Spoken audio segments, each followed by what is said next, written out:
Hey guys welcome back. तो आज अपन करने वाले हैं गोल्ड एंड करेंसी पेयर्स का वीकली एनालिसिस, जिसमें मैं ओनली सपोर्ट रेजिस्टेंस और डिमांड सप्लाई यूज करने वाला हूँ और आपको एनालिसिस करके दिखाऊंगा। आप भी एनालिसिस ऐसा ही कर सकते हो। काफी अच्छे लेवल वर्क करेंगे। नॉर्मल प्राइस एक्शन की तरह आप ले लो इसको, क्योंकि आईसीटी एसएमसी मेरे हिसाब से वर्क नहीं कर रहे हैं जैसे मुझे चाहिए था। क्योंकि अगर मैं बहुत दिनों से बैक टेस्ट किया आईसीटी एसएमसी पे अलग-अलग एंट्री मॉडल पे, बट उसमें प्रॉब्लम ये आ रही है कि ट्रेड मिल रहे हैं बट ऑफ सेशन मिल रहे हैं। ऑफ सेशन में अपन अवेलेबल नहीं होते ट्रेड लेने के लिए है। प्लस उसकी एक्यूरेसी भी कम हो रही है। Risk reward ratio I know ज़्यादा है 1:56, बट एक्यूरेसी काफ़ी कम है, 30-40 की है। प्लस प्रॉब्लम काफ़ी क्रिएट हो रही है क्योंकि कॉम्प्लिकेटेड काफ़ी ज़्यादा है, स्ट्रक्चर मैपिंग कंपल्सरी होगा, प्लस हर एक लेवल को देखना कंपल्सरी है। बहुत ज़्यादा एंट्री पॉइंट, पुलिस कन्फर्मेशन ये वो बहुत ज़्यादा है और उतना ज़्यादा मुझे बर्डन नहीं लेना है मेरे सर के ऊपर, ठीक है? इस वज़ह से मैं आईसीटी एसएमसी से दूर हो गया क्योंकि मेरी पहले से स्ट्रैटेजी अच्छी है, प्रॉफिटेबल स्ट्रैटेजी है। बट मैं देखने वाला था कि आईसीटी एसएमसी सच में वर्क करते हैं क्या?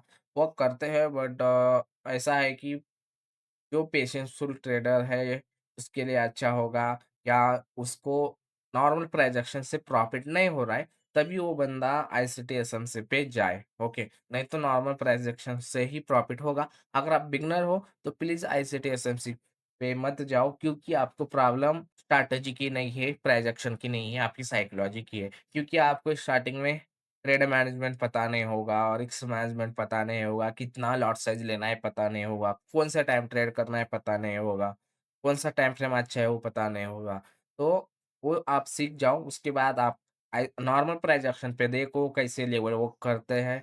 अगर अच्छे वर्क कर रहे हैं तभी आप इस पे रुको, नहीं तो आप आईसीटी एसएमसी पे जा सकते हो। डायरेक्टली उठते ही, डायरेक्टली आते ही मार्केट में आईसीटी एसएमसी जाना सही बात नहीं है। क्योंकि बहुत कॉम्प्लिकेटेड है और प्रॉफिटेबल होना काफ़ी मुश्किल है वहाँ, क्योंकि एक छोटा लेवल से आपका लॉस कन्फर्म हो सकता है और ज़्यादा आपको डिफाइन करना पड़ता है लेवल्स, यानी काफ़ी कॉम्प्लिकेटेड है, बहुत ज़्यादा आपको कन्फर्मेशन की ज़रूरत पड़ती है वहाँ एंट्री लेने के लिए, ठीक है? और स्मॉलर टाइम फ्रेम में एक्यूरेसी बहुत गंदी हो जाएगी और बहुत ज़्यादा नॉइज़ होगी और आपका दिमाग जाएगा ये में, ठीक है? क्योंकि साइकोलॉजी बहुत ज़्यादा बड़ा फैक्टर है ट्रेडिंग में। अगर साइकोलॉजी खराब है तो आपकी वाट लगने वाली है, ठीक है? तो बहुत ज़्यादा ज्ञान पेल दिया, बट अभी अपन करने वाले हैं analysis weekly gold and currency pairs का, ओके। तो सबसे पहले अपन देखते हैं, क्या देखते हैं? अपन देखते हैं न्यूज़ जो अगली वीक आने वाली है, यानी इसे बोलते हैं इवेंट। तो मैं यहाँ फ़िल्टर के ऑप्शन में जाके यूरो, जीबीपी, जेपीवाई, यूएसडी इतने ही इम्पोर्टेंट न्यूज़ है, बाकी पेयर्स को मैं उतना ज़्यादा देखता नहीं हूँ और रेड फ़ोल्डर वाले पूरे न्यूज़ में देखता हूँ, ओके। तो 5 तारीख को यूएस की जॉब ओपनिंग है, उतना ज़्यादा मुझे स्ट्रॉन्ग नहीं लगता और आई नो रेड फ़ोल्डर में है, तो 5 तारीख को 7:30 को न्यूयॉर्क सेशन में ये न्यूज़ आएगी। फिर 8 मई को आने वाला है जीबीपी का स्पीच, प्लस 6 पीएम को यूएस का एनएफपी। एनएफपी काफ़ी इम्पोर्टेंट न्यूज़ है। 8 मई को इम्पोर्टेंट न्यूज़ है, ये ध्यान रखना, ठीक है? तो अगले वीक ओनली 1-2 न्यूज़ है ऐसा बोल सकते हो, शाम को 6-7 बजे यानी न्यूयॉर्क सेशन में। ठीक है, तो ये न्यूज़ पे आपको बड़ा मोमेंटम आ सकता है। अगर आप प्रॉप फॉर्म में ट्रेड करते हो, तो इस टाइम आपको ट्रेड नहीं करना पड़ता है, क्योंकि कुछ प्रॉप फॉर्म में आपको न्यूज़ ट्रेडिंग अलाउ है, कुछ नहीं है। तो अभी अपन गोल्ड का एनालिसिस करना स्टार्ट करते हैं। तो सबसे पहले न्यू मंथ स्टार्ट हुआ है, तो अपन मंथली कैंडल देखेंगे सबसे पहले क्या हो रही है मंथली कैंडल, और मैं थोड़ा-सा क्लीन कर देता हूँ चार्ट, ओके? तो फर्स्ट मंथ 2 मंथ ऐसे हुए कि रेड में क्लोज़ हुआ है, बट जो प्रीवियस मंथ था वो ओनली दोजी कैंडल बना है, ठीक है? दोजी कैंडल है, जो ये बहुत बड़ी कैंडल है, जब तक इस कैंडल के अंदर प्राइस है तब तक प्राइस अप डाउन ही करता रहेगा, एक क्लियर डायरेक्शन आपको नहीं दिखेगी मंथली टाइम फ्रेम में, ठीक है? क्योंकि मंथली में इतनी बड़ी रेड कैंडल बनी है, बॉटम में अभी टैप नहीं किया है, प्राइस मोस्टली बॉटम में टैप करने जा पाए, ऐसा मुझे लगता है। मंथली टाइम फ्रेम के हिसाब से। तो जल्दी से अपन वीकली टाइम फ्रेम में जाते हैं। वीकली में प्राइस बुलिश ही था और हाई था, एक लो बनाया, फिर एक न्यू हाई नहीं बनाया, इंटरनल हाई। लो अभी क्लोजिंग नहीं दिया है बट अगर आप हाँ, छोटे टाइम फ्रेम में जाओगे तो इंटरनल में लोअर लो कंफर्म हो चुका है। अगर आप ईएमए भी देखते हो तो भी आपका बायस ईज़ी समझ में आएगा। ईएमए के हिसाब से टैप करना चाहता नहीं हुआ है, फिर भी हाई स्पेस है, प्राइस आप चाहे यहाँ तक और फिर से उठ जाए, ठीक है? तो वीकली में अगर पूरा स्ट्रक्चर देखते नहीं हो, ओनली कैंडलस्टिक देखते हो 1-2 पिछले वाले, तो प्राइस में भी थोड़ा-सा बेयरिश दिख रहा है। जब तक इस लेवल के नीचे अगर स्विंग बनाता है, यानी वीक ब्रेक करता है, तो price mostly weekly time frame में रेड ही क्लोज़ हो जाएगी कैंडल। यानी इसका लो ब्रेक कर देगा, जो ये कैंडल का, तो प्राइस सेलिंग में ही दिखेगा। अगर हाई ब्रेक करेगा तो मेबी थोड़ा बहुत बुलिश दिखेगा, तो ऐसा आप समझ सकते हो। वीक ब्रेक कर देगा तो सेलिंग में जाएगा प्राइस वीकली में। डेली के हिसाब से भी प्राइस बेरिश ही है। जैसे ईएमए बेरिश हो चुका है, रिजेक्शन करके सेलिंग में आ चुका है। आई नो एक ग्रीन कैंडल बनाया है फिबोनाची एरिया से। जैसे कि फिबोनाची लेवल काफ़ी अच्छे वर्क होते हैं। यहाँ से अगर आप मार्क करते हो, तो फिबोनाची 0.5 का लेवल है, उस पर इंडूसमेंट हुआ है फिलहाल। और सेलिंग में ही स्ट्रक्चर ज़्यादा दिख रहा है। आई नो एक रेड ग्रीन कैंडल बनी है बट बॉटम वीक नहीं लगी है। प्लस प्रीवियस कैंडल जो बनी है लास्ट रेड, वो भी दोजी वाली बनी है, तो प्राइस उतना अग्रेसिवली बाइंग में नहीं दिख रहा है मेरे हिसाब से। 4 आवर में भी 50 ईएमए का रिजेक्शन फेस कर रहा है। प्लस सेलिंग एरिया यहाँ मौजूद है अच्छा वाला, जो ए प्लस होता है। और एक इंटरनल में हायर हाई बनाया है। अगर 50 ईएमए के ऊपर वन कैंडल क्लोज हो जाती है स्ट्रांग वाली, तो प्राइस बुलिश हो जाएगा और हायर हाई दिखने को मिलेगा। जैसे कि एक हाई था, एक लो, फिर एक न्यू हाई।